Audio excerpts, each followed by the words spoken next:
વિદ્યાર્થી મિત્રો, તો આજે આપણે શીખીશું ડિબેન્ચર બહાર પાડવાની વિધિ. ભારતીય કંપની ધારામાં ડિબેન્ચર બહાર પાડવા માટેની ખાસ જોગવાઈઓ કરવામાં આવેલી છે. ફરી પાછા આપણે યાદ કરી લઈએ. ભારતીય કંપની ધારો, નવો કંપની ધારો છે 2013 અને જૂનો કંપની ધારો હતો એ પહેલા કંપની ધારો હતો 1956. તો ભારતીય કંપની ધારામાં ડિબેન્ચર બહાર પાડવા માટેની ખાસ જોગવાઈઓ કરવામાં આવેલી છે. જ્યારે કંપની ડિબેન્ચર બહાર પાડે ત્યારે તમામ જોગવાઈઓનું પાલન કરવાનું અનિવાર્ય છે, એટલે કે જરૂરી છે. ભારતીય કંપની ધારા મુજબ જ્યારે કોઈ પણ કંપની ડિબેન્ચર બહાર પાડે છે ત્યારે ડિબેન્ચરની જોગવાઈઓનું એટલે કે કાયદાઓનું પાલન કરવું જરૂરી છે. જો આ જોગવાઈઓના પાલનમાં કોઈ પણ ભૂલ થાય તો કંપની અથવા જે તે અધિકારી દંડ સજાને પાત્ર ગણાય છે. ડિબેન્ચર ધારકોનું હિત ક્યાંય પણ જોખમાય નહીં તે રીતે ધ્યાન રાખીને કામગીરી કરવાની હોય છે. ડિબેન્ચર બહાર પાડવાની હવે આપણે વિધિ જોઈશું. એટલે કે જ્યારે પણ કોઈ પણ કંપની ડિબેન્ચર બહાર પાડે છે ત્યારે ડિબેન્ચર હોલ્ડરો છે એમના હિતનું રક્ષણ થાય, એમનું હિત સધાય. ડિબેન્ચર ધારણ કરનાર વ્યક્તિ છે અથવા સભાસદ, આપણે ડિબેન્ચર જે વ્યક્તિ ધારણ કરતા હોય તેને ડિબેન્ચર હોલ્ડર અથવા ડિબેન્ચર ધારક અથવા ડિબેન્ચર સભાસદ એવું પણ આપણે નામ આપી શકીએ છીએ. તેમના ડિબેન્ચર ધારકોનું હિત ક્યાંય પણ જોખમાય નહીં તે ધ્યાનમાં રાખીને ડિબેન્ચર બહાર પાડવા જોઈએ. હવે આપણે જોઈશું ડિબેન્ચર બહાર પાડવાની વિધિ.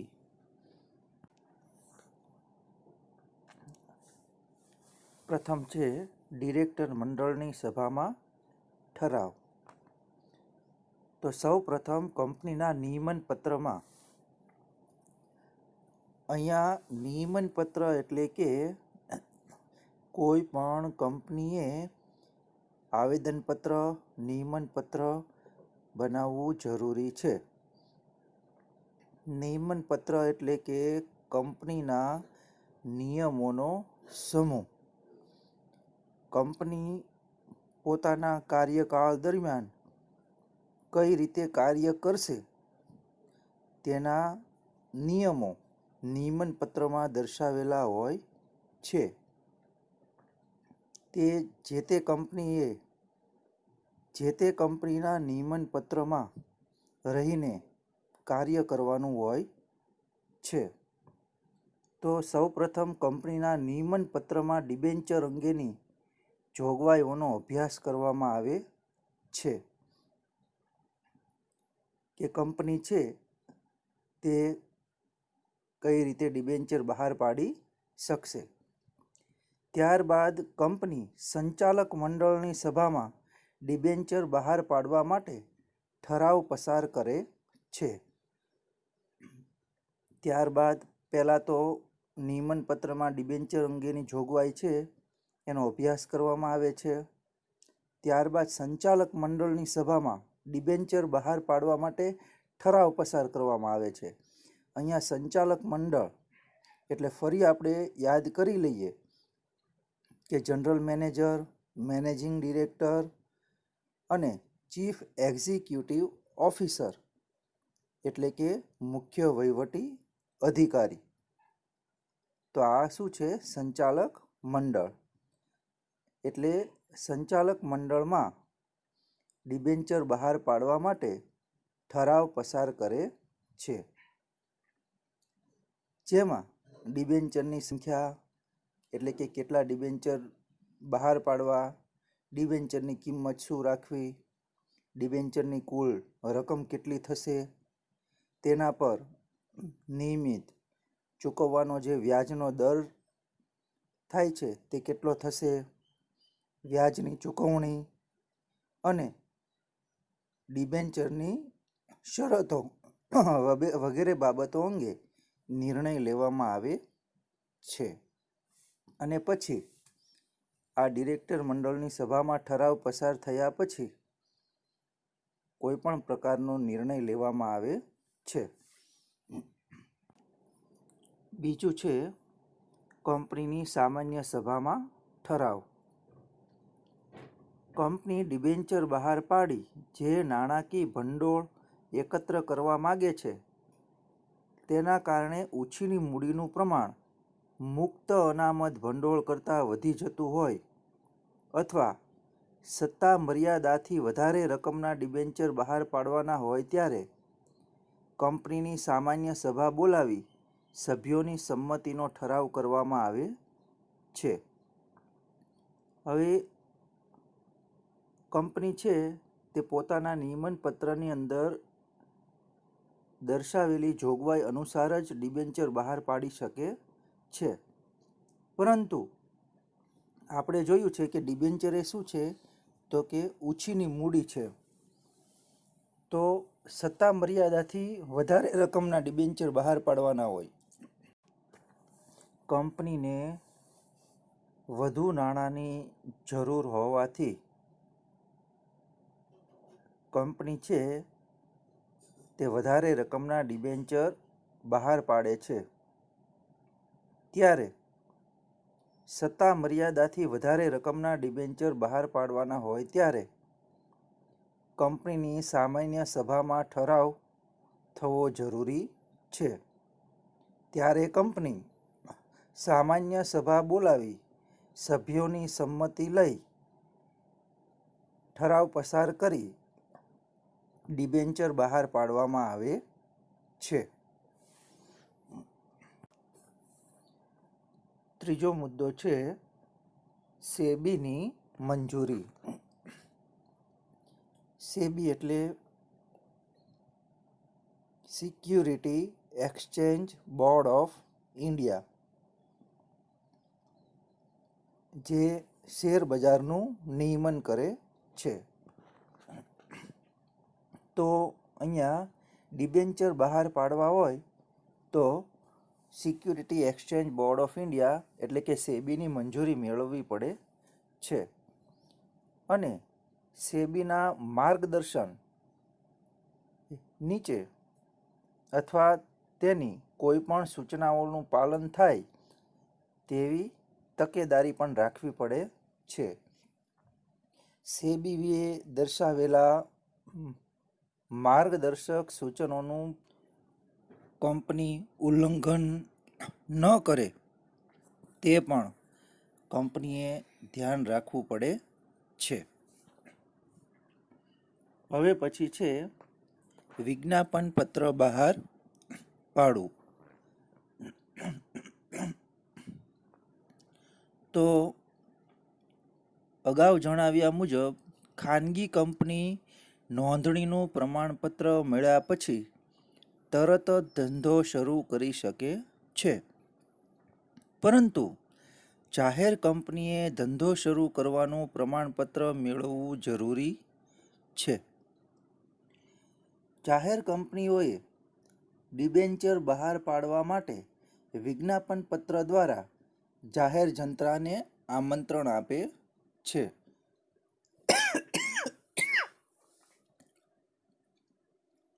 એ માટેની શરતો પણ અગાઉ જણાવવામાં આવી છે. જેમાં એક શરત મુજબ લઘુત્તમ ભરણા જેટલા શેરની વહેંચણી થઈ હોવી જોઈએ.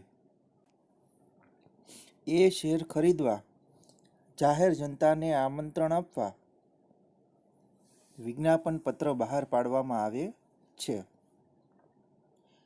કંપનીઓને મોટા પાયા પર મૂડીની જરૂરિયાત રહે છે અને તે મૂડી મેળવવા માટે તેના વિજ્ઞાપન પત્ર બહાર પાડવું પડે છે. સામાન્ય રીતે કંપનીના સ્થાપકો કંપનીની સ્થાપના પછી જાહેર જનતાને શેર ખરીદવાનું આમંત્રણ આપવા માટે જે પરિપત્ર બહાર પાડે છે તેને વિજ્ઞાપન પત્ર કહે છે. ફરીથી, સામાન્ય રીતે કંપનીના સ્થાપકો કંપનીની સ્થાપના પછી જાહેર જનતાને શેર ખરીદવાનું આમંત્રણ આપવા માટે જે પરિપત્ર બહાર પાડે છે તેને વિજ્ઞાપન પત્ર કહે છે.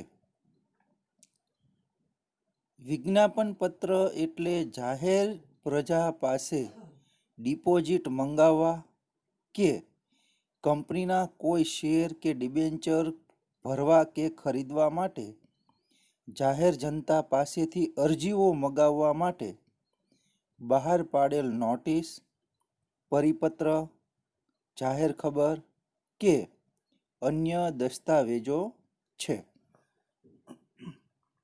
તો વિજ્ઞાપન પત્રમાં ડિબેન્ચરની વિવિધ બાબતો વિગતે દર્શાવવામાં આવે છે, જેનો ડિબેન્ચર ખરીદવા ઈચ્છતી વ્યક્તિઓ, સંસ્થાઓ વગેરેનો અભ્યાસ કરે છે અને ડિબેન્ચર ખરીદવાનો નિર્ણય કરતા જોવા મળે છે. એટલે ચોથા મુદ્દામાં વિજ્ઞાપન પત્ર બહાર પાડવું. આમાં શું દર્શાવેલું છે તો ભાઈ વિજ્ઞાપન પત્રમાં ડિબેન્ચરની વિવિધ બાબતો વિગતે દર્શાવવામાં આવે છે કે જેનો ડિબેન્ચર ખરીદવા ઈચ્છતી વ્યક્તિઓ, સંસ્થાઓ વગેરે અભ્યાસ કરે છે અને ડિબેન્ચર ખરીદવાનો નિર્ણય કરતા જોવા મળે છે. જેથી કરીને ખ્યાલ આવે છે કે ડિબેન્ચર ખરીદવા ઈચ્છતી વ્યક્તિઓ, સંસ્થાઓ કઈ છે અને ડિબેન્ચર દ્વારા કેટલું ભંડોળ મેળવી શકાશે. હવે પછીનો મુદ્દો છે ડિબેન્ચર ટ્રસ્ટીઓની નિમણૂક. તો ડિબેન્ચર ટ્રસ્ટીઓની નિમણૂક શા માટે કરવામાં આવે છે? તો ડિબેન્ચર હોલ્ડરો છે તેમના હિતોના રક્ષણ માટે ડિબેન્ચર ટ્રસ્ટીઓની નિમણૂક કરવામાં આવે છે. જો કંપની નુકસાનીમાં જાય તો ડિબેન્ચર ટ્રસ્ટીઓની જે નિમણૂક કરી છે તે ડિબેન્ચર હોલ્ડરોને કંપની તરફથી ડિબેન્ચર હોલ્ડરોને તેમના હકની રકમ, વ્યાજ અપાવશે. ડિબેન્ચર ધારકોના હિતોનું રક્ષણ કરવા માટે ટ્રસ્ટ ધારાની જોગવાઈઓ પ્રમાણે ટ્રસ્ટ ડીડ, ડિબેન્ચર કરારપત્ર તૈયાર કરવામાં આવે છે અને કંપનીમાં ડિબેન્ચર ટ્રસ્ટીઓની નિમણૂક કરવામાં આવે છે, જેથી કરીને ડિબેન્ચર હોલ્ડર પ્રત્યે કોઈ પણ પ્રકારની ગેરરીતિ થઈ શકે નહીં અને એમના હિતો સાચવવા ડિબેન્ચર ટ્રસ્ટીઓની નિમણૂક થાય છે. હવે પછીનો મુદ્દો છે બાંહેધરી દલાલો સાથે કરાર. કંપનીના સંચાલકો ડિબેન્ચરના ભરણા સંદર્ભે અથવા તે બાબતે બાંહેધરી દલાલો સંસ્થાઓ સાથે કરાર કરવા માંગતા હોય તો તે આ તબક્કે કરવામાં આવે છે. બંને પક્ષે શરતો નક્કી કરવામાં આવે છે. એટલે કે બાંહેધરી દલાલ અને કંપની વચ્ચે શરતો નક્કી કરવામાં આવે છે. એટલે કે બાહેધરી દલાલો અથવા સંસ્થાઓ કંપનીના કેટલા ડિબેન્ચરો ખરીદશે અને કંપનીની મૂડીમાં કેટલો વધારો કરશે તેવા કરારો કંપની દલાલો અને સંસ્થાઓ સાથે કરે છે. તો તે બંને પક્ષે આમાં શરતો નક્કી કરવામાં આવે છે. હવે પછીનો મુદ્દો છે ડિબેન્ચર વહેંચણી પત્રક તૈયાર કરવું. બધી જ વિગતો પૂરી થયા પછી દલાલો, બાંહેધરી દલાલો, સંસ્થાઓ સાથે કરાર કર્યા પછી ડિબેન્ચર વહેંચણી પત્રક તૈયાર કરવું જરૂરી બને છે. જેમાં ડિબેન્ચર ભરણાની યાદી બંધ થયા બાદ આવેલ અરજીઓના આધારે સેક્રેટરી ડિબેન્ચર વહેંચણી પત્રક તૈયાર કરે છે. કંપનીના ડિરેક્ટરોની સભામાં ડિબેન્ચર ફાળવણી અંગે નિર્ણય લેવામાં આવે છે કે આવેલી અરજીઓ મુજબ કોને કેટલા ડિબેન્ચર ફાળવવા.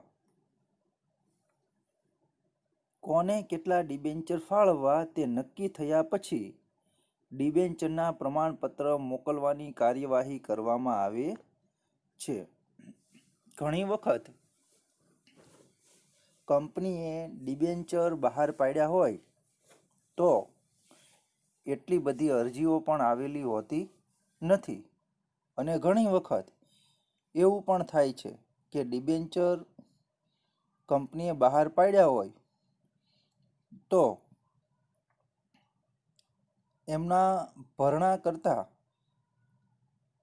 કંપનીને જે ડિબેન્ચર બહાર પાડ્યા હોય તેના કરતાં વધુ અરજીઓ પણ મળેલી હોય ત્યારે ડિબેન્ચરની વહેંચણી અથવા ફાળવણી કઈ રીતે કરવી તે અંગેનો નિર્ણય કંપનીના ડિરેક્ટરોની સભામાં લેવામાં આવે છે અને પછી ડિબેન્ચર વહેંચણી પત્રક તૈયાર કરવામાં આવે છે. ડિબેન્ચર વહેંચણી પત્રક તૈયાર થયા પછી ડિબેન્ચરના પ્રમાણપત્રો. કંપનીએ જો ડિબેન્ચરના નાણાં હપ્તાથી ચૂકવવાની શરત રાખી હોય તો પૂરા નાણાં ચૂકવ્યા પછી અથવા જો ડિબેન્ચરના પૂરા નાણાં ભરપાઈ થયા હોય તેમના ડિબેન્ચર પ્રમાણપત્રો ડિબેન્ચર ધારકને મોકલી આપવામાં આવે છે. સામાન્ય રીતે ડિબેન્ચર ધારકો ડિબેન્ચરના પૂરા નાણાં ભરપાઈ થાય પછી ડિબેન્ચર પ્રમાણપત્રો ડિબેન્ચર ધારકને મોકલી આપવામાં આવે છે. આમ ડિબેન્ચર બહાર પાડતા ઉપર મુજબની વિધિને અનુસરવી પડે છે અને જો હપ્તે ડિબેન્ચરની રકમ મંગાવવામાં આવતી હોય તો બધા જ હપ્તા પૂરા થયા પછી કંપની ડિબેન્ચર ધારકોને ડિબેન્ચર પ્રમાણપત્ર બનાવીને ડિબેન્ચર પ્રમાણપત્રની વહેંચણી કરે છે. તો આવી રીતે ડિબેન્ચર બહાર પાડતા ઉપર મુજબની વિધિને અનુસરવું પડે છે. હવે આપણે શીખીશું ડિબેન્ચર હોલ્ડરના અધિકારો. કંપનીમાં ડિબેન્ચર ધારકોને પણ વિવિધ અધિકારો મળવાપાત્ર થાય છે. આમ જોઈએ તો કંપની ડિબેન્ચર હોલ્ડરોને મૂડી પરત આપે પછી ડિબેન્ચર ધારકનો કોઈ પણ પ્રકારનો હિસ્સો કંપનીમાં રહેતો નથી.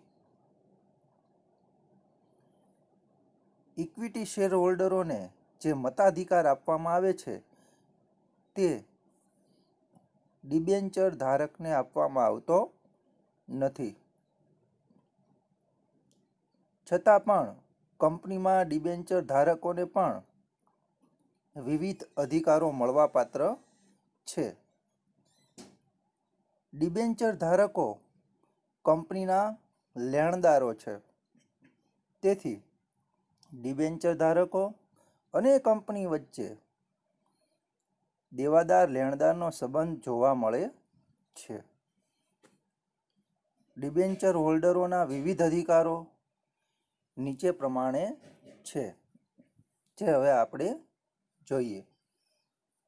પ્રથમ, ડિબેન્ચર પર નિર્ધારિત સમયે અને નિશ્ચિત દરે વ્યાજ મેળવવાનો અધિકાર. ડિબેન્ચર હોલ્ડર જે નાણાં કંપનીમાં રોક્યા છે તો નિશ્ચિત દરે નિશ્ચિત સમયે તેમને વ્યાજ મળવું જોઈએ. ડિબેન્ચરમાં નાણાં રોકનાર સભાસદ કે વ્યક્તિ પોતાની નિશ્ચિત આવક મેળવવા માટે ડિબેન્ચરમાં રોકાણ કરતો હોય છે. તેથી ડિબેન્ચર પર નિર્ધારિત સમય અને નિશ્ચિત દરે વ્યાજ મેળવવાનો અધિકાર છે. ડિબેન્ચરની સમય મર્યાદા પૂરી થતાં નાણાં પરત મેળવવાનો અધિકાર. બીજો અધિકાર છે કે જેટલા સમય માટે કંપનીને ઉછીની મૂડી પૂરી પાડી હોય તો એ સમય પૂરો થાય પછી કંપનીએ ડિબેન્ચર ધારકોને એ નાણાં પરત ચૂકવવા જોઈએ. તેથી ડિબેન્ચરની સમય મર્યાદા પૂરી થતાં નાણાં પરત મેળવવાનો અધિકાર ધરાવે છે. ત્રીજું, કંપનીની રજિસ્ટર્ડ ઓફિસે રાખવામાં આવેલ દસ્તાવેજોનો અભ્યાસ, તપાસ અને નકલ મેળવવાનો અધિકાર. અહીંયા આપણે ફરી યાદ કરી લઈએ. રજિસ્ટર્ડ ઓફિસ અને રજિસ્ટ્રાર ઓફિસ. તો રજિસ્ટર્ડ ઓફિસ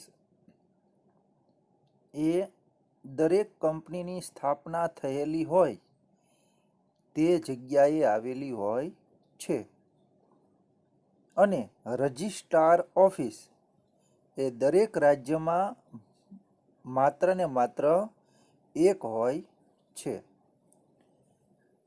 તો ડિબેન્ચર હોલ્ડર એ રજિસ્ટર્ડ ઓફિસે રાખવામાં આવેલ દસ્તાવેજોનો અભ્યાસ, તપાસ અને નકલ મેળવવાનો અધિકાર ધરાવે છે. કંપની રજિસ્ટર્ડ ઓફિસે જરૂરી ફી ભરી જે તે સાચી માહિતી મેળવવાનો અધિકાર ધરાવે છે. કોઈ પણ કંપની પોતાની માહિતી રજિસ્ટર્ડ ઓફિસે સાચવેલી હોય છે. આ માહિતી કંપનીએ રજિસ્ટર્ડ ઓફિસેથી રજિસ્ટ્રાર ઓફિસે મોકલવાની હોય છે. એટલે કોઈ પણ ડિબેન્ચર હોલ્ડર જે તે જગ્યાએ સ્થપાયેલી રજિસ્ટર્ડ ઓફિસે જરૂરી ફી ભરીને તે પોતે માહિતી મેળવવાનો અધિકાર ધરાવે છે. જો ટ્રસ્ટ ડીડ જોગવાઈ અનુસાર કંપની કામગીરી કરતી ન હોય તો ડિબેન્ચર હોલ્ડર પોતાના આ અધિકારનો ઉપયોગ કરી કંપનીને સતેજ કરી શકે છે. અને તે પગલે કંપની સમક્ષ કાર્યવાહી પણ કરી શકે છે. તો આમ ડિબેન્ચર ધારક એ ટ્રસ્ટ ડીડ અથવા ટ્રસ્ટ કરાર અનુસાર કંપની કામગીરી કરે છે કે નહીં તેની જાણકારી મેળવવાનો અધિકાર પણ ધરાવે છે. હવે પછી ડિબેન્ચર હોલ્ડરોને તેમના હિતોનું રક્ષણ કરવા માટે ડિબેન્ચર ટ્રસ્ટની નિમણૂક કરવાનો અધિકાર. ડિબેન્ચર હોલ્ડરોને કંપની તરફથી કોઈ પણ પ્રકારની ગેરરીતિ ન થાય તે માટે તે ડિબેન્ચર ટ્રસ્ટીની નિમણૂક કરી શકે છે. તો આ પણ અધિકાર તેમને આપવામાં આવેલો છે. નેક્સ્ટ, કંપનીના સંચાલકો ડિબેન્ચર હોલ્ડરોને અસર કરતા મહત્વના નિર્ણયો લેતા પહેલા ડિબેન્ચર ટ્રસ્ટીને વિશ્વાસમાં લેવા પડે છે. કંપનીના સંચાલકો એટલે કે સંચાલક મંડળની અંદર આવેલ જનરલ મેનેજર, મેનેજિંગ ડિરેક્ટર અને ચીફ એક્ઝિક્યુટિવ ઓફિસર. તો ડિબેન્ચર હોલ્ડરને અસર કરતા મહત્વના નિર્ણયો લેતા પહેલા ડિબેન્ચર ટ્રસ્ટીને વિશ્વાસમાં લેવા પડે છે અને પછી જ કાર્ય કરવું પડે છે. કંપનીએ જે મિલકતની જામીનગીરી ગીરો આપેલી હોય તેની ટ્રસ્ટ ડીડમાં કરેલ જોગવાઈ પ્રમાણે સલામતી જળવાય તે જોવાનો પણ અધિકાર એ ડિબેન્ચર હોલ્ડરનો છે. કંપનીએ જે મિલકત જામીનગીરી ગીરો આપેલી હોય કે જ્યારે કંપની નાણાં ચૂકવવામાં નિષ્ફળ જાય તો તે મિલકતની કાર્યવાહી કરી ડિબેન્ચર હોલ્ડરોને નાણાં મેળવવાનો અધિકાર છે. જામીનગીરી પેટે આપેલ મિલકત ટ્રસ્ટ ડીડની જોગવાઈઓનો જો ભંગ કરે, શરતોનું પાલન ન કરે તેવા સંજોગોમાં કાયદેસરની કાર્યવાહી કરવાનો પણ અધિકાર છે. એટલે કે ટ્રસ્ટ ડીડમાં જે કોઈ પણ પ્રકારના જોગવાઈઓ અથવા કાયદાઓ દર્શાવેલા છે તે પ્રમાણે કંપની શરતોનું પાલન ન કરે તો ડિબેન્ચર હોલ્ડર આવા સંજોગોમાં કાયદેસરની કાર્યવાહી કરી શકે છે. 10મું, સમયાંતરે કંપનીની પ્રગતિ કે વિકાસની માહિતી મેળવવાનો અધિકાર છે. ડિબેન્ચર હોલ્ડરોએ કંપનીમાં નાણાં રોક્યા હોવાથી પોતાનું હિત સચવાય તે માટે તે કંપની ઉપર નજર રાખી શકે છે. તો સમયાંતરે કંપની છે તે પ્રગતિ કરે છે કે વિકાસની માહિતી મેળવવાનો પણ અધિકાર ડિબેન્ચર હોલ્ડર ધરાવે છે. કંપની વિસર્જન સમયે પોતાના નાણાં અગ્રતા ક્રમે પરત મેળવવાનો અધિકાર ધરાવે છે. ડિબેન્ચર હોલ્ડર એટલે જ્યારે પણ કંપની ફડચામાં જાય, નુકસાનીમાં જાય ત્યારે કોઈ પણ પ્રકારની મિલકતની વેચાણ કરવામાં આવે ત્યારે તેમાંથી ઉપજેલા નાણાં પ્રથમ ડિબેન્ચર હોલ્ડરોને આપવા પડે છે. તો વિસર્જન સમયે પોતાના નાણાં પ્રથમ મળે, અગ્રતા ક્રમ એટલે કે પ્રથમ મળે તો તે નાણાં પરત મેળવવાનો અધિકાર પણ તે ધરાવે છે. આમ જોઈએ તો ડિબેન્ચર એ ઉછીની મૂડી છે તેથી કોઈ પણ કંપનીનું વિસર્જન થાય અથવા ફડચામાં જાય તો પ્રથમ ડિબેન્ચર હોલ્ડરોને નાણાં ચૂકવી આપવામાં આવે છે અને તે આવો હક ધરાવે છે. આમ ઉપરોક્ત મુજબ ડિબેન્ચર હોલ્ડરોને અધિકારો આપવામાં આવેલા છે.